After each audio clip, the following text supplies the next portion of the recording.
Hey everybody, Matt Colville here. I did a video the other day about alignment, and it was going to be like an hour long because it included about 20 minutes of me talking about all the different alignments and examples of characters from fiction. And I cut it for a couple of reasons. One, it was really long. And also, two, I think it's a distraction. I think it's a red herring because, and there are two reasons for this. One, there are no characters, with one exception, Finn from Adventure Time, there aren't characters in fiction with alignment in the first place. So any of the examples that I give you are, by definition, kind of a red herring. Like, Robin Hood doesn't really have an alignment. He's a character in a movie. But also, two, a lot of characters that I think are a great example of alignment, like, for instance, Darth Vader, stay tuned, are not player characters. They are NPCs or bad guys. And so even though we have this spectrum of alignment, that's one of the problems with alignments. Even though we have this spectrum, the spectrum is not equally well represented in Dungeons and Dragons. You're not as likely to play a chaotic evil character as you are to play a lawful good character. I think most people in the real world are lawful good. Like, you don't have to be a paladin to be lawful good. You just have to believe that there should be laws in society and that we're all in this together and you want to do the right thing. So I cut the video with all the different examples, but then when I was talking to people, they were like, well, I'd like to see that. I think it would be really interesting. It's an interesting thought experiment. So here it is, but just the caveat is you're going to want to argue about this. You're going to say he's not this alignment, he's that alignment. Or here's a good example of something. There's going to be a lot of back and forth, and that's fine. I don't mind that kind of stuff. Just be aware that I'm not sure that it's useful to a new DM. A new DM has enough to worry about without having to worry about the subtle moral differences between, lawful good and lawful neutral, or different philosophical attitudes toward good and evil or law and chaos. In my videos, I try to present things as being straightforward so that they are demystified and easy to understand and not intimidating. And so for people who really want to dig into the alignment system because it represents a complex moral universe, that's fine, but that's not really what my channel is about. My channel is about how these things are relatively straightforward and easy to use. So here's a bunch of examples of all the different alignments and characters from fiction that I thought were good examples of each one. Just don't take it too seriously. There are a lot of examples online of these 3x3 grids, alignment charts showing a given movie or book or TV show and the characters in it and where they fall in terms of D&D alignment. And there's maybe one or two examples in each of these charts that I think is actually a good example for D&D. And the rest are like, look, we had to put him somewhere, so I guess this guy's neutral good. But I think it can be useful when talking to your players about the different alignments to use characters from fiction, keeping in mind that no character in fiction, with maybe one exception, has actually had an alignment. Lawful good, for instance, what's a good example of a lawful good character? I think Commissioner Gordon is a classic example. That guy obviously wants to do the right thing, and he wants to help people, and he wants to obey the rules. You'll often see Superman as an example in these alignment grids of lawful good, and even though I think Superman is a terrible character, I mean, from a writer's point of view, I think Superman is just an awful idea for a character. He is a good example of lawful good, and there is a great example in Richard Donner's 1978 Superman movie, which I think is not only the best Superman movie we have ever gotten, I think it is the best Superman movie we probably will ever get. I'm not saying it's flawless. Once Gene Hackman's Lex Luthor shows up, everything kind of falls apart. It's a great performance from a great actor, but it is grossly out of tone with the rest of the film. I think that's its major flaw. But I think it's one of the best superhero movies we've ever gotten, and it does have a good example in it of Superman doing something that I think only a lawful good character would do. If I help you, do you promise to save my mother first? Lois, Jimmy. Oh, but my mother comes first. If you promise me, I believe you because you always tell the truth. I promise. I promise. Right? You can see the alignment system in action there. The DM had sprung the bad guy's plot, Superman was dying, the bad guy had fled the scene, and then one of the bad guy's henchmen comes up and says, I will free you if you make me a promise. That is a classic ethical conundrum purely based on alignment. I have done that to my players. I have often had an NPC who was a bad guy and the players knew he was a bad guy and he was at their mercy, but he had some critical piece of information. Turn to the paladin and say, if the knight swears to let me go and not harm me, I will tell you what you want to know. Now, obviously, there is some debate about whether or not a good character would risk the lives of millions of people just to keep their word, but I think that's kind of, now we're talking about what we should be talking about, which is characters, what they believe in, and how that belief informs their actions, rather than just what's written down on their character sheet. So Commissioner Gordon, Superman, I think these are good examples of lawful good characters. Chaotic good, my example of a chaotic good character is always Robin Hood. I think Robin Hood is a great character. I love the Errol Flynn movie. Why, you speak treason. Fluently. And he is obviously somebody who wants to help people. I suppose you and your band of cutthroats intend to send this treasure to Richard? You wouldn't dream of keeping it yourselves. Friends! What shall we do with this treasure? Divide it amongst ourselves? Hold it for Richard! It belongs to the king!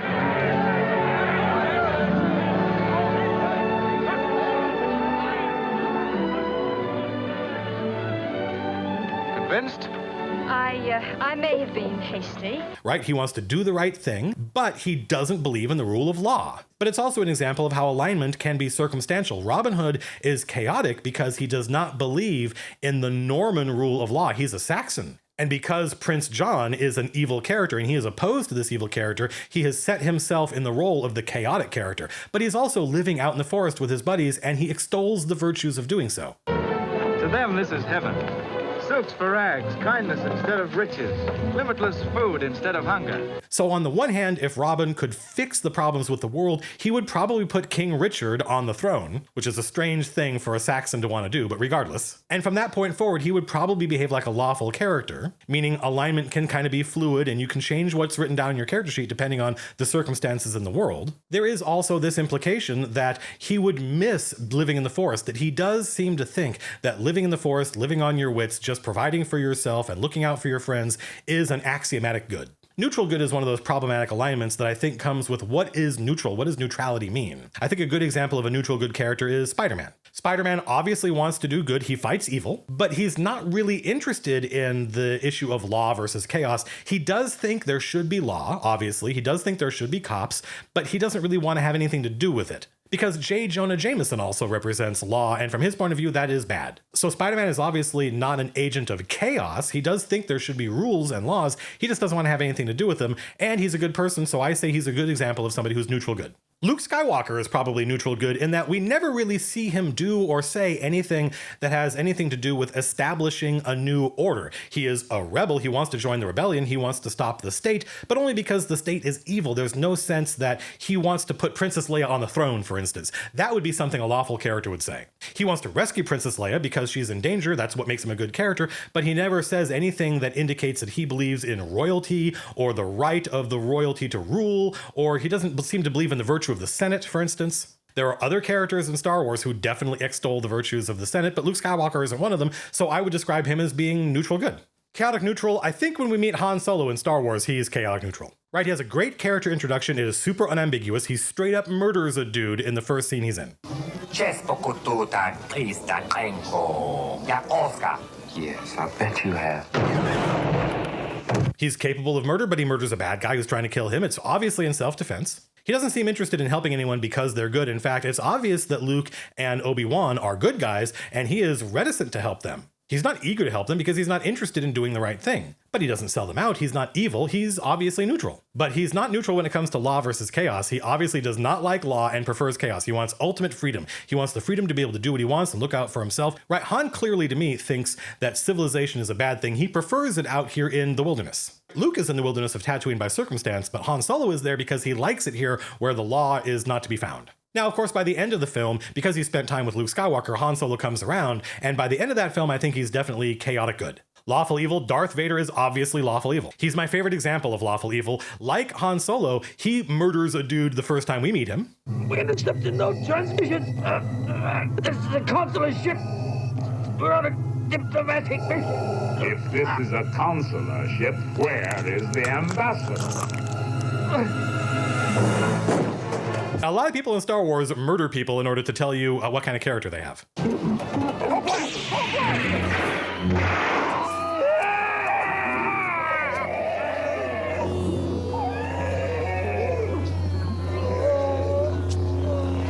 But the difference here is that while Obi-Wan Kenobi kills, does he kill the guy? Does he just chop off his arm? I don't know. Whatever happened, it wasn't good. And Han Solo kills somebody. In both instances, they were in self-defense. I mean, Luke's life was literally being threatened by this guy. And so Obi-Wan Kenobi said, let me bust out some stuff and show you what I can do. Whereas Darth Vader murders somebody to get information. Somebody he had at his mercy. Somebody who posed no threat to him. This is clearly the act of an evil person, but Darth Vader super believes in law. He thinks there should be order, and he thinks he should be at the top of it. So I like Darth Vader as an example of lawful evil. He's easy to understand. Neutral evil is tough, but once I started thinking about it, I thought, you know what, there are lots of examples of neutral evil characters in fiction. I think Biff from Back to the Future is neutral evil. I think a lot of bad guy sidekicks are neutral evil. I guess Biff isn't really a sidekick, he is the bad guy. But Biff doesn't seem to care about law versus chaos, but he likes to inflict pain, he likes to be cruel for the sake of being cruel. He's definitely evil. So he doesn't really rate anywhere on the law versus chaos scale, but he definitely has an opinion about good versus evil. He likes evil. Count Rugen from The Princess Bride, I think, is a classic example of somebody who's neutral evil. What does that guy care about? What does he believe in? He believes in the virtue of inflicting pain. If you've been chasing me your whole life only to fail now, I think that's the worst thing I've ever heard.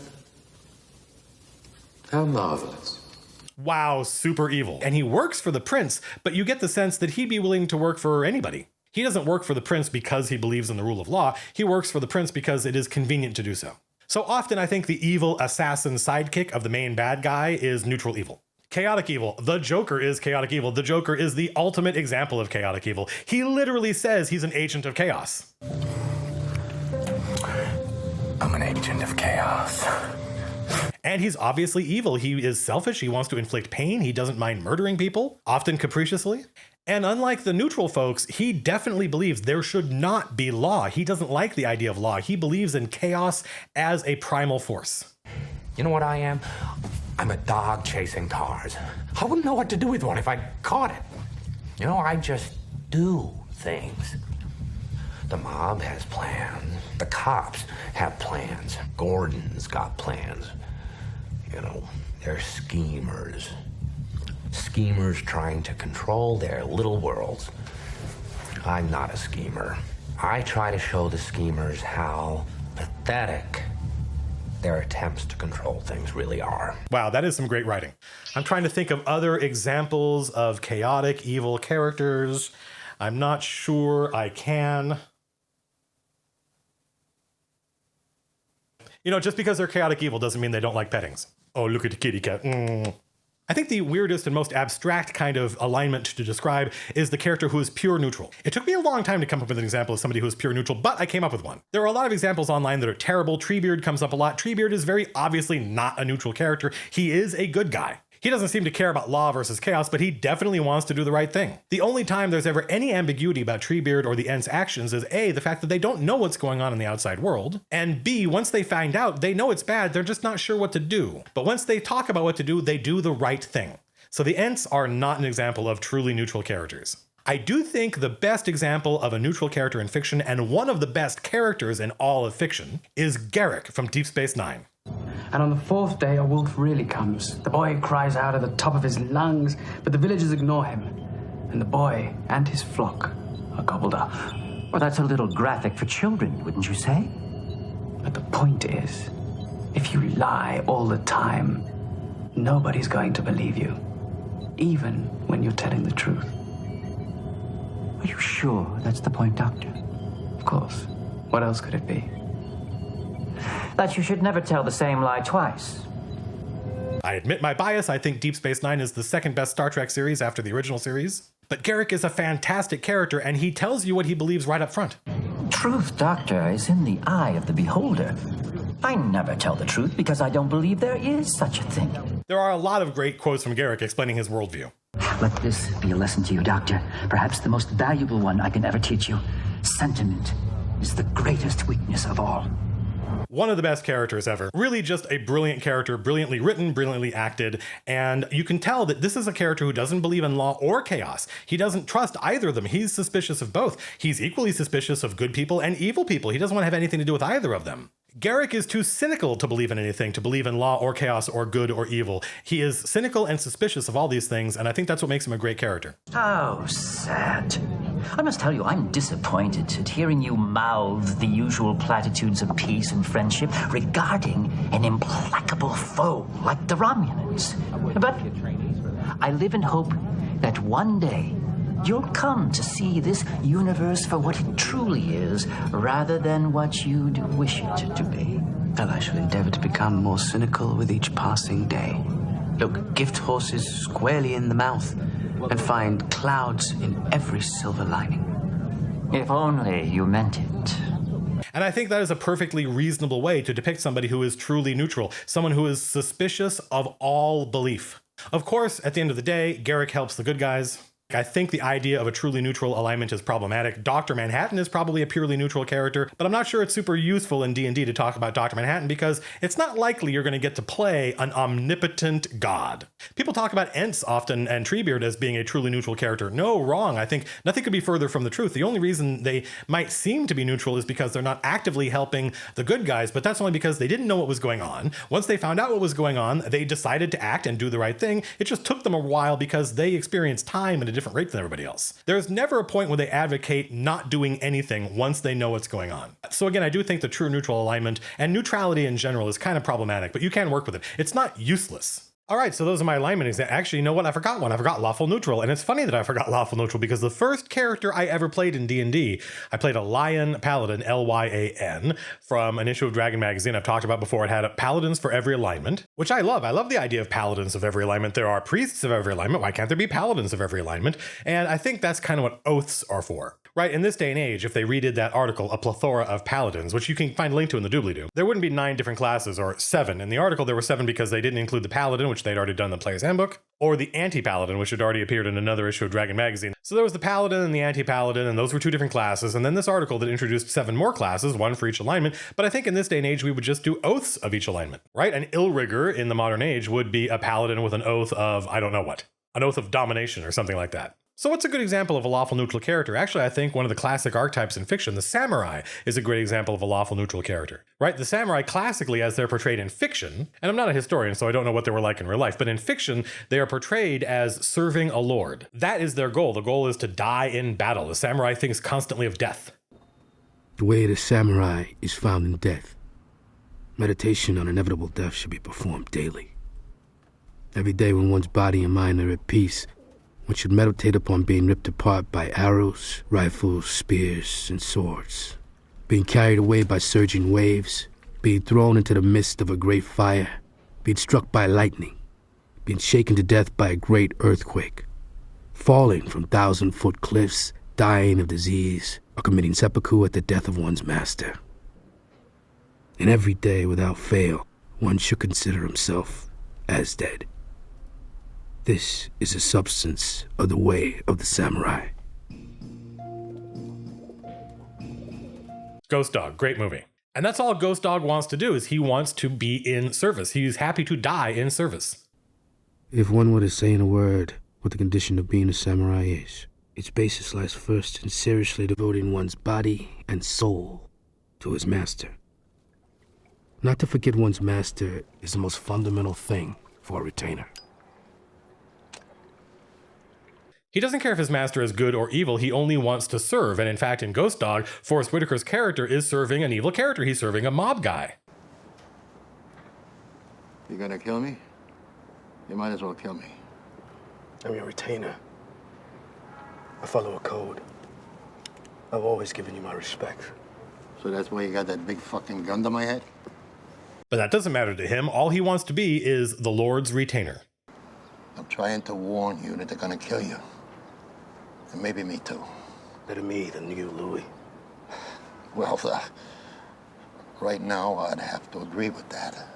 And because we cast samurai in the role of good guys, we perceive them as being lawful good. They're the equivalent of Arthurian knights, but even the Arthurian knights in the matter of Britain often were written as what was important to them. Like if you read Wolfram von Eschenbach, Parzival dams the land into becoming the wasteland because when he sees the Fisher King, he doesn't do the right thing, he does the lawful thing. He follows the knight's code, and even though the Fisher King is sick, he does not ask the Fisher King, "What ails you, old man?" And because he does the lawful thing, but not the good thing, he plunges the land into the wasteland. So I think classically, the Arthurian knights and the Japanese samurai are examples of lawful neutral. They serve law. They are agents of law. They are not agents of good. So that's the excerpt from the alignment episode, examples of different characters from fiction and which ones might be which alignment. Let the arguing begin. But while it's fun to argue about alignment, and I've done it too, don't let it get in the way of just playing your character. Someone in the comments of the YouTube video asked, if my character's behavior changes and that means I should just change my alignment, doesn't that ultimately mean that alignment is useless? To which the answer is, of course, yes, absolutely it's useless. That's the reason it doesn't appear in any fiction anywhere and in no other role-playing games. There are hundreds of other RPGs besides D&D and none of them use alignment. The only purpose alignment has is there are certain game mechanics that are tied to it, certain spells, certain items, the paladin's behavior and the paladin's oath. And apart from that, it's just guidelines for how different characters behave. You can easily play a game of D&D without ever using alignment. And you know what? I bet a lot of people do. I bet a lot of people, they write their alignment down, but then it never comes up. So don't get too worked up about alignment. And if you see people in the comments getting really invested in what different alignments mean, you can feel free to engage in that argument, but don't mistake it for playing your character. Think about your character first and then worry about his alignment. Stay tuned. Next episode, we talk about introducing villains and how to do so in a memorable manner and one that ideally keeps them safe from the heroes for at least a little while. Ooh, and we should talk about how to take a non-recurring villain and turn him into a recurring villain. It happens in my game all the time. In fact, it happened last night. Thursday night was game night, and one of the bad guys in the adventure got away, and he's going to turn into a recurring villain. And of course, we'll cover what happened in my campaign after the last campaign recap, probably next week, probably after the villains episode. Until next time, peace out.